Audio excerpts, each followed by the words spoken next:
Plane ফিরে এলো ৩৭ বছর পর। ১৯৫৫ সালের ২ জুলাই নিউ ইয়র্ক থেকে ৫৭ জন যাত্রী নিয়ে উড়ল ফ্লাইট ৯১৪, গন্তব্য মিয়ামি। সব ঠিকঠাকই চলছিল, হঠাৎই মাঝ আকাশ থেকে একদম গায়েব।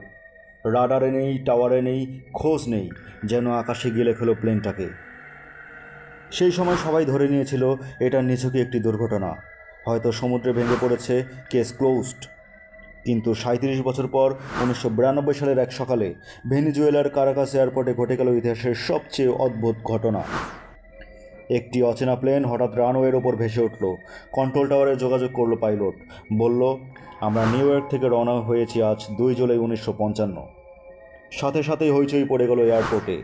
চেক করেও দেখা গেল এই প্লেন, এই নাম্বার, এই ক্রু সব মিলে যাচ্ছে সেই হারিয়ে যাওয়া ফ্লাইট ৯১৪ এর সঙ্গে। যাত্রীরা জানায় তারা মাত্র কয়েক মিনিট আকাশে ছিল। ৩৭ বছর তারা কোথায় ছিল, কিভাবে এলো, সেটা কেউই জানে না। আর ভয়ঙ্কর বিষয় হলো, এই প্লেনটাও কিছুক্ষণের মধ্যেই আবার উড়াল দিল, এরপর আর কখনো দেখা যায়নি। এটা কি টাইম ট্রাভেল, নাকি কোনো প্যারালাল ইউনিভার্স? সত্যি কি সময়ের একটা গোপন দরজা আছে? পরবর্তী ভিডিওর জন্য চ্যানেলটি সাবস্ক্রাইব করে পাশে থাকুন।